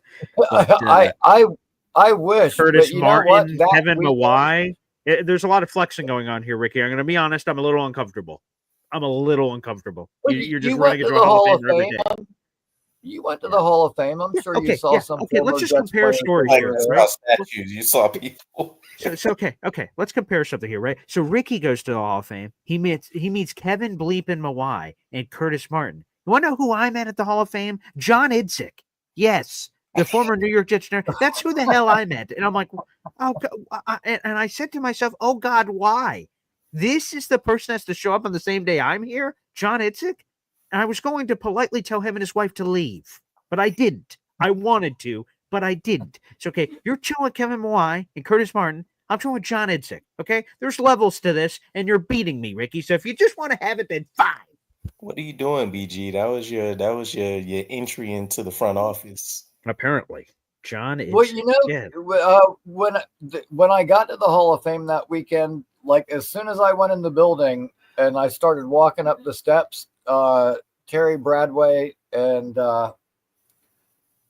another guy, I got his name escapes me right now, but Terry, two of part of the front office for a long time, were coming down the stairs, and so literally the first people I saw at the Hall of Fame were some of our front office guys, and then you know, there were several players that were there for Curtis's speech at the last night too. So, but that's cool. And I told you I ate lunch with Curtis's agent and his son. Like, so wow.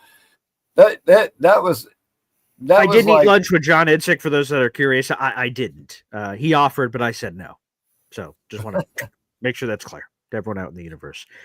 Ricky, please give some plugs to your channel. We just talked about your budding, growing channel, and we can all speak to this. You know that me and DKB went through all the same things that you and DT are going through, and I'm going through it again because of my radio digital channel. It's starting brand new, and that one's hard because it's not just Jets; it's about a million things. So, like, that's hard to get people to commit to like a show that's going to be talking about things that some people just at the forefront, like, okay, everybody. Yeah, I'm sure you guys gave minimal shits about the Bills training camp, and I'm not offended, but like, it's the Buffalo Bills. Why, outside of the light Jets connections of things I can circle back, a lot of people didn't care, and I don't mind, but like, that's the difficult part of building that channel of like, man, I'm trying to, hey, subscribe. There's a lot of weird shit you're not going to want, but I'll subscribe. Like, that's hard. People don't want to subscribe to stuff like that. So again, me and DKB have been through a lot of the same issues that you're going through and continue to go through, I'm sure. So yeah, please give a massive plug to everyone who's watching right now. Absolutely. Well, just real quick, man, like, you know what? Maybe you're looking at it the wrong way, because maybe Jets fans might not be all fired up to subscribe, but there might be other fans from other teams that will be interested in that, and it might just open you up to new people. Sure, so it's possible. I don't know. I'm going glass Thanks for half saying full that. on that. Yeah, there you go. I like it. Thank you. Yeah.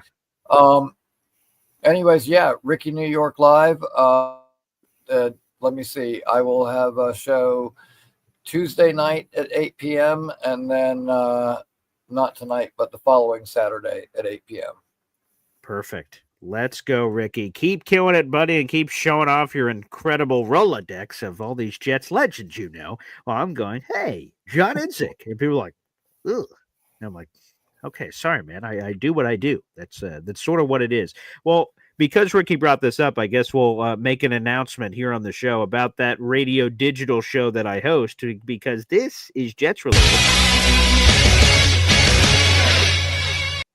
This was just confirmed yesterday, but there's a direct link down below in the YouTube description. It's called The Man Shout Show with Boy Green Digital. It's my radio digital show. It was a radio show we did for 1,000,000 years, and now it's all on YouTube, basically.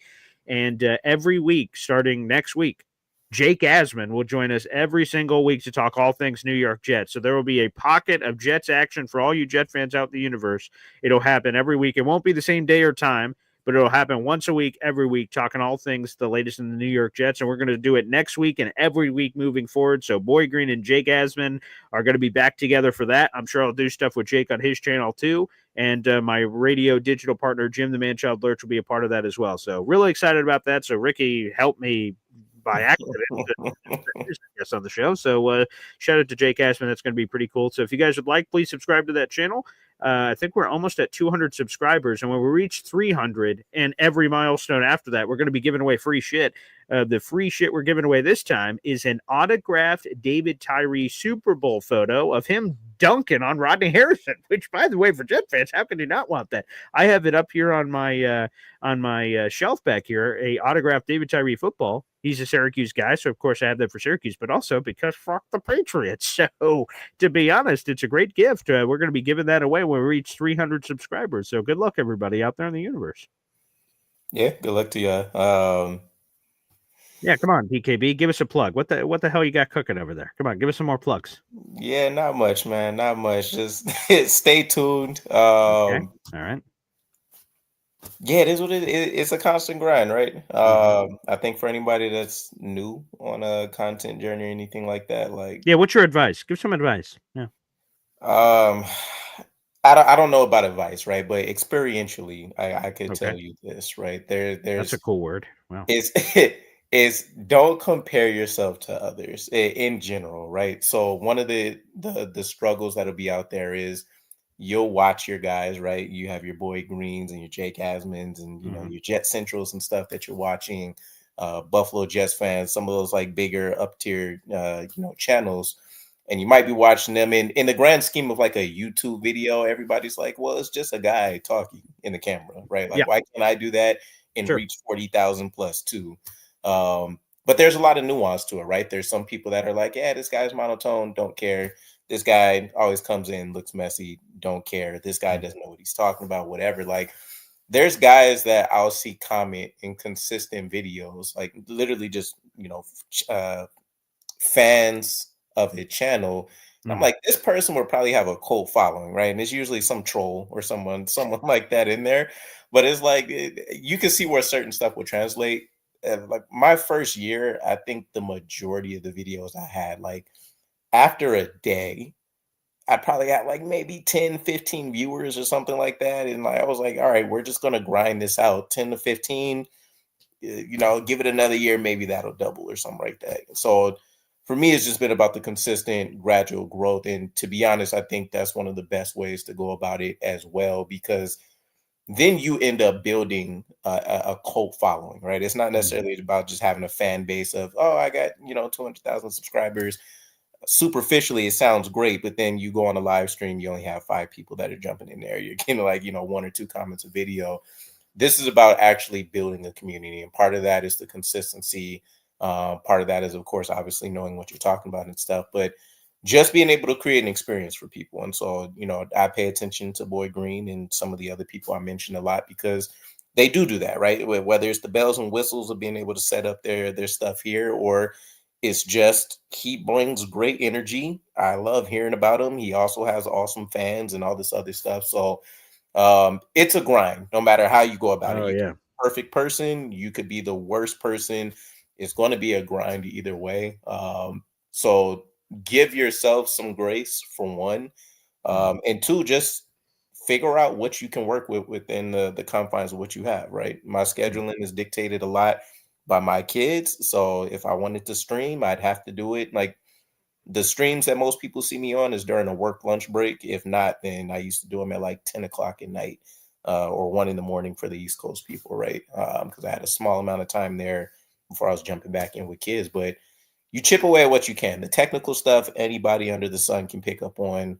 Mhm. All the stuff in between is stuff that can, be worked on and developed up to a certain degree. So I love seeing it. There's you guys have put me on since being able to link up with you on your channel to a lot more of the lower tier New York Jets channels for guys that just created stuff. But I love checking out everybody, because ultimately the more opinions I get, the better informed kind of everybody is, or it sparks a lot of stuff for you from a content creative perspective as well. So do what you can, right? I still got videos I put out sometimes, and it's like, damn, I only got 50 views on this, but I felt like it was a great topic. I know people would have commented on it and stuff like that. So it's figure out what works, what doesn't, learn from it, but just enjoy the process more than anything. Yeah, there's a lot of advice here, and there's a lot of different ways I could go. I want to go off what you just said. You know, I don't know how many of you guys are into comedy. I'm a big comedy guy. At a brief point of my life, I'm like, do I get into stand-up comedy? I didn't.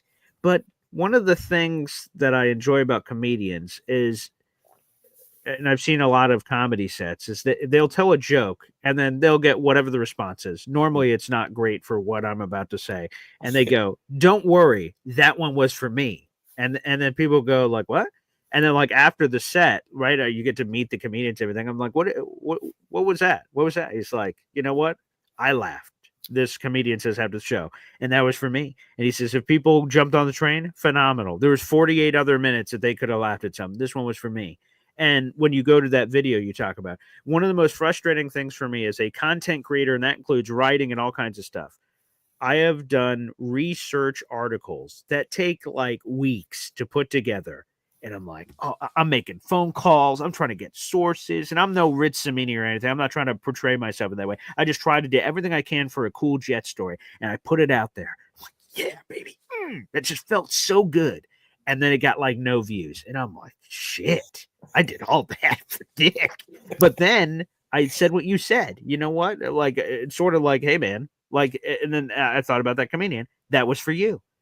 That just felt like such a release. I felt very confident about it. I felt proud of it. And if anyone ever says, hey, Paul, what's your favorite article you wrote or something? I'm like, oh, laser pointer this.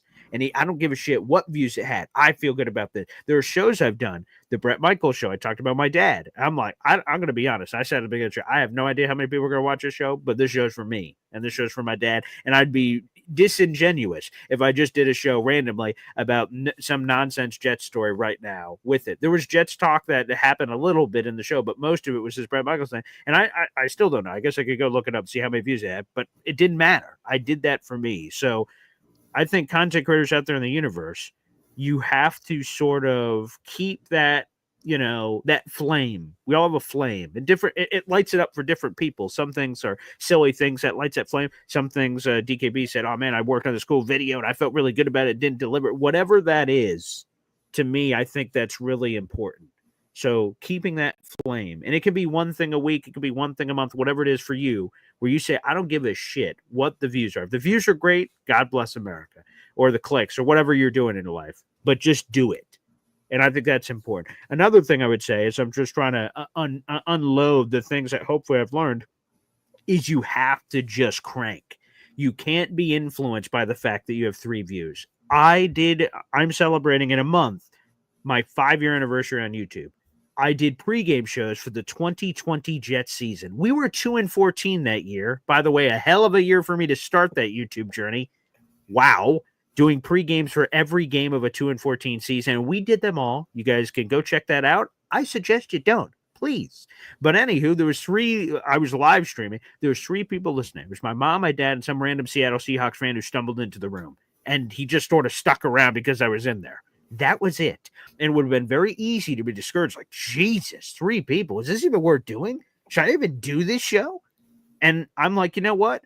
I'm going to deliver this show because I never know who's going to be watching me for the first time. And I hear like celebrities that do like real stuff out there in the universe, like athletes or whatever, like when they're signing autographs, like I have no idea. Like if I have a shitty attitude to this like 10-year-old or something, like his perception of me for the rest of his life is going to be like, like that guy was a dick. And it might have just been a fleeting moment. So what I try to do, and I'm nowhere near that level, obviously, but what I try to do is say, I don't know whenever someone's watching me for the first time, so I'm going to always be on. I'm going to deliver the same way if 10 people are in this room or 1,000 people are in this room. I'm just going to fire it out, and they're either going to accept it or not. So, crochet this on your pillow at the dollar store. Be yourself. Like, okay, that sounds super lame, but yeah, just be unapologetically yourself. And it's such a relief. You don't have to fake it. You can just be yourself and throw yourself out there, and people are either going to pick it up or they're not going to pick it up, and just live and die with, I'm cool with whatever the result is of this. So do your content. But to DKB's point, like, everyone's got schedules, got kids, jobs, and work. It's hard to do this. It's hard to do this in terms of performative, but it's also hard with everyone's schedules. How the hell do I fit this in? And some people just can't because your schedule's too tough. But if you really want it, you just got to try to figure it out in your own way. If you have to do a 10 o'clock at night live stream, you have to pre-record it. If you have to join a live show at 4:30 in the morning because you were pestered by some other Jets content creator to come on live on a random Saturday while you should be, sleeping next to your wife and spending time with your kids. So like you just got to do what you got to do. And that's just what I would say as advice is coming on in here. Look, there's at some point, like, I think people will look at it from the boom or bust factor, right? And like, obviously you'd love to have that video that's like, wow, I got thousands of views this day, all that kind of stuff. But like, I think about, I even had a recent one that was pretty cool, and I'm actually still trying to chase this guy down, funny enough. But like, there were moments where, even with me getting like 15 views a day or anything, there was stuff that would happen that would kind of either reinvigorate that passion that you were talking about, right? Or it was kind of like, okay, there's clear signs here that this is at least worth it to the outside world, even if there's, some waning going on in how I feel about things. So I remember like the first time Jet Central had commented on a video, or the first time Green Bean ended up working on one of my videos, was like a random one about the Atlantic Health and Performance Department for something I saw. More recently, Will Parks, former safety that we had, he commented on a video from like 2 years ago in training camp with something. And he was like, I wish I would have known this at the time, because this and this was going on. And I was like, oh, I got to chase this guy down now, because I need to know some of these details from the past and maybe, get his perspective on what's going on now with the room and all that kind of stuff. So like, there's a bunch of cool stuff that happens. You'll end up kind of unknowingly networking with stuff as well, right? I True. think point, like someone watching may not have seen as intrigued with it, but then, they blurt your name out to someone else and they happen to see it. And so just a snowball effect. But yeah, man, just bring the authenticity, figure out what works for you guys, and it'll pay off at some point, right? Don't worry about the instant coffee effect. Go for the home cooked oven meal, and you'll be fine. Although with this being Boy Green Daily, the morning show, coffee club, we're totally for coffee, any kind of coffee. I've never drank it, but maybe one day. But again, we don't discriminate against any kind of coffee on the show. Just want to make sure that whatever DKB said is on him, and that does not represent the show or the show's interests or intents and purposes. So I just want to make sure that's obviously abundantly clear. The other thing I would say is to what DKB just said, and then I'll get into some of your super chats and stuff coming up on the show too, is that it would be very easy to dip your toe and go, oh, Jake Asman, 40,000 subscribers. Oh, Matt O'Leary, 20,000, and all these. And I'm going to miss people. I'm not trying to dog anybody. I'm just trying to name some people. And you go, well, there's no place for me. Look at all this. That accounts for 100,000 people or something. If they're different or the same or whatever, like there's no place for me. And what I would like to say politely to that thought is, fuck that. You make your own place in the world. You don't fucking wait for someone to give you a handout and say, oh, Paul, you'd like to be a content creator, would you? Well, you picked a great time. There's a spot right here specifically described for you. And if you just, butter up your fat ass, you could squeeze in going sideways right there. No, that's not how it works. You demand excellence. You say, and it's me, I'm just going to start a YouTube channel and let's see what happens. I'm just going to come out there. Maybe people are going to like it. Maybe people aren't. But I'm not going to care that there's other, like that. A lot of people, that's a lot of the things I say. People reach out to me and say, oh, Paul, asking a question about a podcast, which, by the way, you guys can all reach out. As a matter of fact, James Woody, who we all do Boy Green Meets Woody now, he reached out to me over email blindly. I have no idea who the hell James Woody is. He reached out to me blindly over email. He said, hey, Paul, I'm a big fan of your work. Can we do a 15-minute Zoom? I want to pick your brain about Jets content creator land. Sounds cool. I'm like, sure, whoever you are, James Woody, that's fine. We were on a Zoom call for 2.5 hours, and I was just answering all kinds of questions, and all of a sudden we started a show together. And so that's also, no matter where you are, I hope you always remember where you came from, and not like I'm some crazy thing. I'm trying to get 8,000 subscribers here, for God's sakes. I'm not whoever. I'm just who I am. But never forget, never like turn people away. I always welcome people. Let's Ricky, cool. Dylan Terraman, cool. DKB, cool. I'm all. To me, it's competition, maybe in a healthy, fun way, but like I don't see it like, fuck DKB. How can I muzzle that bastard so like I can get all the subscribers? No, like let's all. Ricky said it earlier. Flavors, baby, flavors. Everyone brings different things to the Jets content creator community, and you know what? Go to the buffet. Get what you like, ditch what you don't. It's a free world. Pick what you want. And that would be the advice. I don't know how this turned into like a TED Talks segment on all things Jet content creator land on game day, but you know what? I go where the boat takes us. I go where the tide takes us. And I would say that. So, yeah, people, just create the content. Put it out there in the universe. Go. Don't be influenced in good ways by people. Watch Jake Aston and say, I like what he does here. I don't like what he does here. Watch Matt O'Leary. I like what he does here. I doesn't like what he here. And it's a copycat league. Feel free to take things you like and then give your own spin to it. Do your own thing. So do that from that perspective, but don't be discouraged. You see all these other people out there and claim or think that there's no place for you. The best way to go is and also just get content out there. You just got to keep putting it out there. And again, I just made a joke about a 5 years ago pregame show. That pregame show was probably incredibly shitty.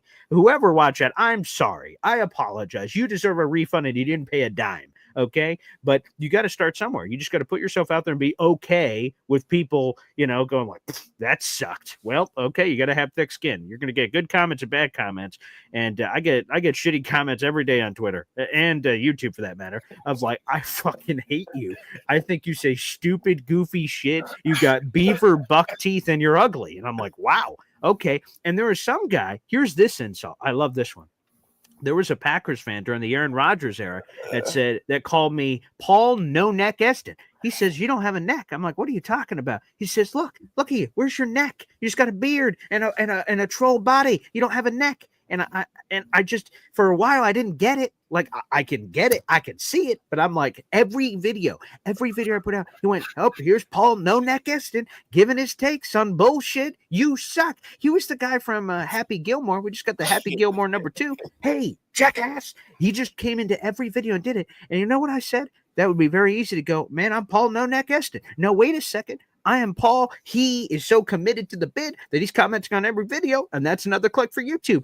Thank you, sir. I appreciate you. So there you go. But I've been called everything under the sun, and boy, will I be called more things moving forward, I'm sure. So, folks, just be aware of that. Or maybe it's just me. I'm not sure. Probably just me, but things could be coming. Yeah. No, Look, and by the way, as far as the negativity goes, guys, like if you aren't one of those people that can just look at it and be like, fuck him, what does he know? And then like move on about life, then there's plenty of stuff YouTube or any other platform gives you to where you can like block. That guy can still go in there and comment or do whatever he does, but you can block it from your view specifically or hide it or do whatever you do. So go about it that way too. But I mean, honestly, in this kind of line of work, even negativity is a good thing for you because they're having to come to your space to do it, which blows my mind anyway. So someone has this much time to waste to come in and insult somebody or whatever the case is. But that's funny. Yeah. So there you go. All right. Again, you're watching Boy Green Daily. I'm Paul No Neck Eston, and this is DKB over here, for God's sakes. And Old Yank appreciated all the chatter.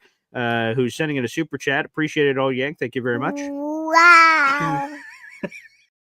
I'm making my own channel at the moment. Thanks for the info. Well, Old Yank, whatever you make that, feel free to call into the show and spread the good word. That's probably trademarked. I'm probably going to get some lawsuit papers from DKB for using that. My apologies. I apologize. But Old Yank, feel free to send that along. We'd love to spread the good word on your podcast. So keep it rolling. Look at this for Lillian Big D with the super chat. Hey now. Wow. Speaking of comedians, in the words of Kevin Hart, fuck you, Tom. And I could just hear it in my head now from the Netflix special. It's like, you know what? Fuck you, Tom. Fuck you, Tom. Oh, God. That's great. By the way, Floor Lily in Big D, Penta 3 raffle tickets, my friend, to our contest. You're $2 away from another raffle ticket here on the show. All of the raffle tickets coming in here are $3 a pop to join, so everybody can have a chance to win some cool-ass New York Jets items. So good luck to all of you guys out there. That'll be going on throughout the entire month of August. We'll draw that winner on September 1st. All right, DKB, it's been a wild time of a lot of different topic matter, that's for certain, but let's go full up here and let's put some final bows on this here. DKB, I saw a lot of people had other players in here like Quentin Skinner, shout out to him. NC Green saying Quentin Williams has a massive chip on his shoulder, falling in the top 100. So we could try to go rapid fire through a couple of these here. I guess we'll start off with that Quentin Skinner bit. There you go, Havmo63. I'll throw that up. Quentin Skinner, what do you think? I mean, he's exciting, right? He's probably one of those penultimate like size speed prospect guys. Ended up doing a really good job. I forget where he went. I feel like Kansas State or something. Kansas, I believe. Believe he's a Jayhawk. I'll double check that in a second. Yeah, that sounds accurate. So yeah, I'm excited to see what he can do. I know the last couple of practices have been pretty impressive for him. I think he actually had a clip the team put out of him maybe beating like JBC in a safety deep or something for like a catch. Ooh, nice. For what he does, if you're excited about Arian Smith, you should be kind of just excited about Quentin Skinner, except in a bigger body, right? Mhm. So we'll see. We'll see. It's a lot of these guys, at least from a skill set perspective, should be intriguing and find a way to flash. Confirmed he is a Kansas boy, so shout out to Quentin Skinner. And also shout out to Quentin Skinner. He helped me with my Justin Fields behind-the-scenes piece. He was one of the receivers that Justin Fields invited down to Fort Lauderdale, Florida. So shout out to Quentin for helping me with that story and did an interview with me behind the scenes to put together that behind-the-scenes column on all the stuff they did. So Quentin, a special place in my heart, buddy. Appreciate you coming on in. Scotty Mayhem says he's still. So if you've missed this ongoing bit here, DKB, Scotty Mayhem believes the Jets should sign Keenan Allen, and he's felt that way for several months. So much so that he's reached out to Keenan Allen's agents on several occasions on email or social media, bird signal. I have no idea of what the hell's been going on there. But I've got some news, Scotty. I don't know if you knew this, but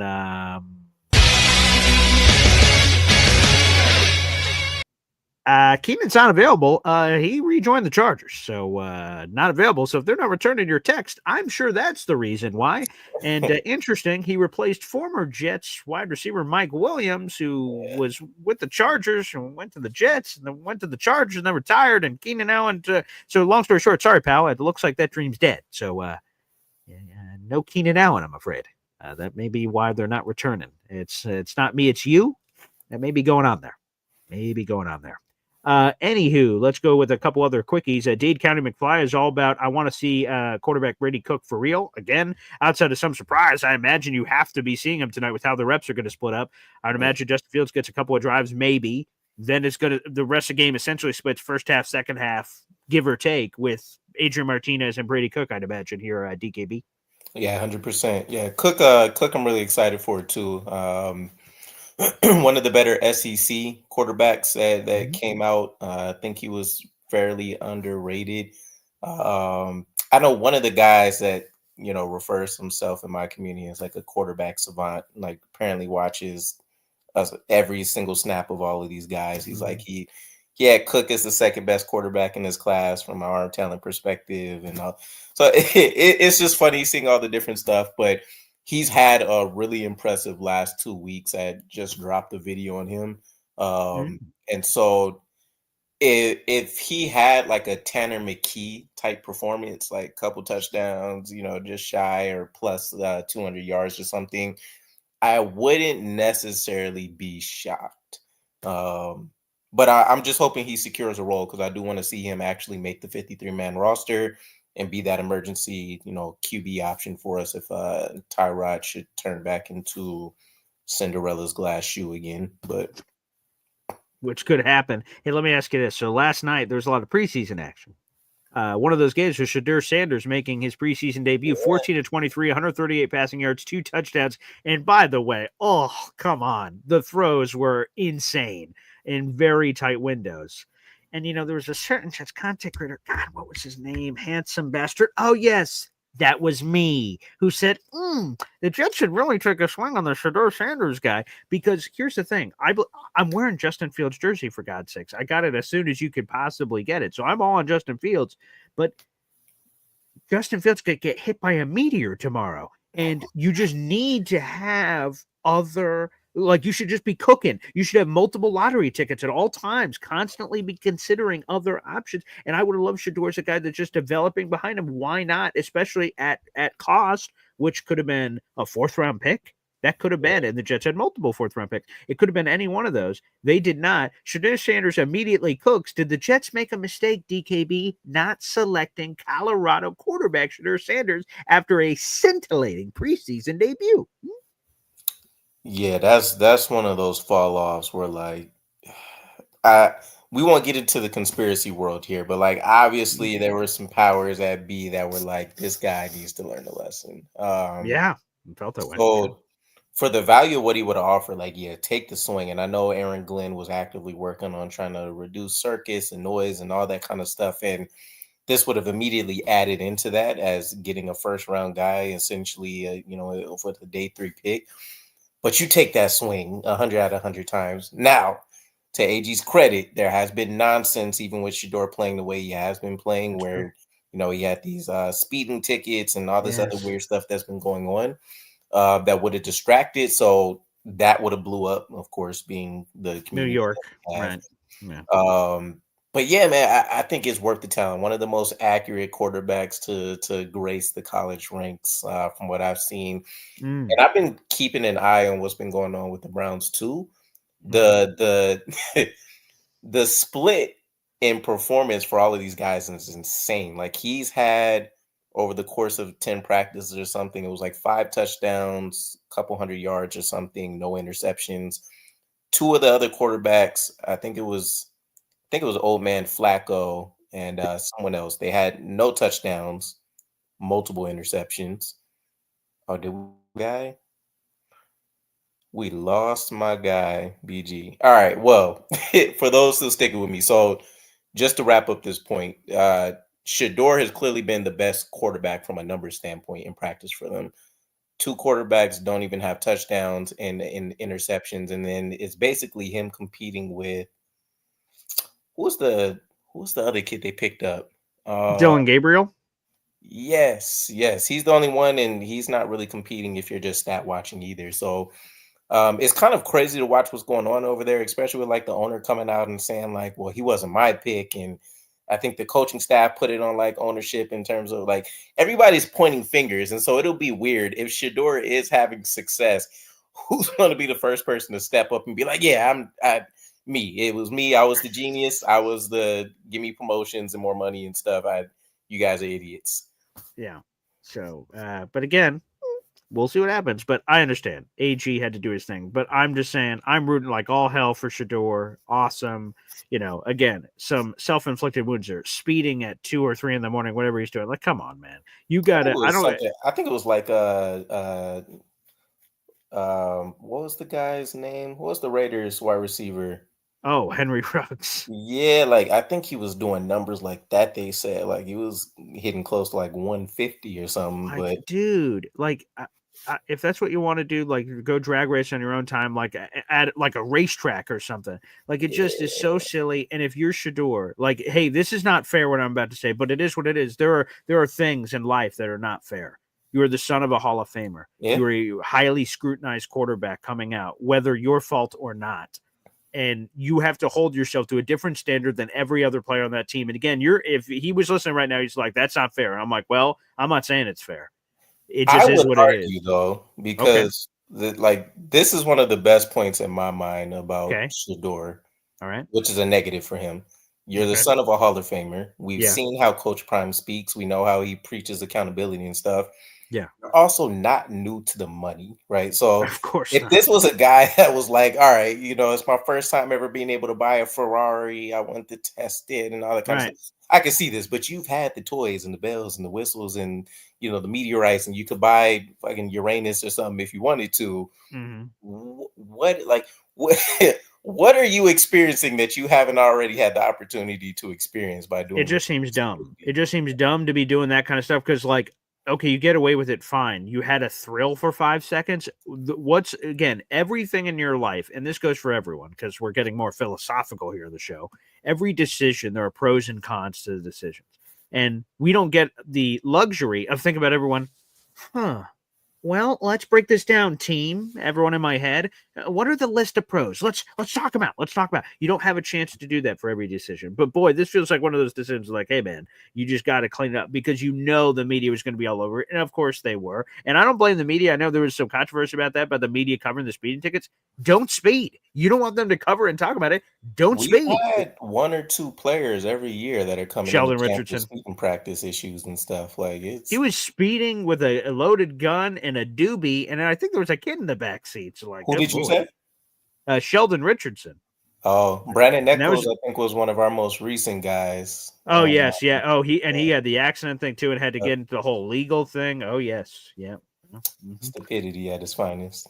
Yeah, that is for sure. That is control the controllables. Anywho, that's the last one I wanted to throw up. I sorry I cut out there on the video screen. I guess that's the minivan outside my house that's ready to tackle me for whatever craziness I've said on the show today. NC Green. We'll end here on this one and then give a final preseason nugget here. Quinn Williams has plummeted in the NFL player rankings. Obviously, before Sauce and Garrett, he was the highest paid player in franchise history. That title is no longer his. It was traded between Sauce and Garrett this offseason. How big is the chip on the shoulder of one Quinn Williams heading into 2025 in your mind, especially after all the hoopla too of like Aaron Rodgers, like another rebuilding year, and there's a lot of juice around Quinn in this offseason. I don't think it's a huge drive. I thought about it like a couple weeks ago or something. It's crazy to think he's actually coming into like year 7 or year 8, something like that already. So like he's a vet. He's starting to come into that territory now too, where like, yeah, maybe you let him ease up in like training camp and all that kind of stuff. But the fire still seems to be there. I think he's still undisputedly one of the leaders in this room that everybody's just going to keep eyes and a watchful ear for. And ultimately, I think he still wants to be looked at as like a top 3 guy, or at least since Aaron Donald left. Why can't he be number 1, especially when you hear the way that other players talk about him when they have to match up? So that's there. And coming into the new scheme and all the different elements with how they want to use him, like I'm sure he's looking at it like, yeah, I got maybe one more decent extension in me. Like we can make this push. I probably got this final year with my brother. Like that. It's a lot of stuff that can work in terms of inspiration for him this year. Plaxico Burress, whoa. Hey, that brother shot himself when he was with the Giants, okay? Hey, I got a gun in my pocket. Oh, my leg in a strip club. Like, whoa, that predated the Jets, okay? I just want to make sure that's perfectly clear out there in the universe, all right? That was not with the Jets. I remember he had like one game with Sanchez where he caught like 3 touchdowns in a game, and I'm like, oh shit, Plaxico. Actually, I have a Plaxico Burress jersey in the closet because why wouldn't you have one of those in the closet, baby? All right, DKB, we'll wrap up here. It's been a fun show. Thank you to everyone for tuning in on a little bit of this, a little bit of that. Preseason, what's the one thing we either haven't talked about or we did and you want to reiterate it coming up here on the program for the preseason game tonight, which we are T-minus whatever that is 10 and a half hours away from? Yeah, I think the storylines will come into play a lot here, and we'll get some answers. Yes, it's a preseason game, but like, how do these guys look against the first time they're playing someone else? And I know there's also a lot of interesting stuff in terms of like former players. I know you mentioned Izzy Abanikanda being out there, but baby. The small Mecole Hardman stint. He's over there. Isaiah Dunn, for people forget the Oregon State product for a cup of coffee. He was cornerback, there. Right? Yes. Yep. Yeah. Mm-hmm. Let me see who else is on there. I wrote it down. Some former players. I think there's some interesting matchups too. So I have kind of peeked into what's going on with the Packers. I know they have like Bo Melton, a wide receiver to cornerback convert this year. And apparently he's been making a ton of plays. So I'm intrigued to see kind of who he matches up with and what that looks like.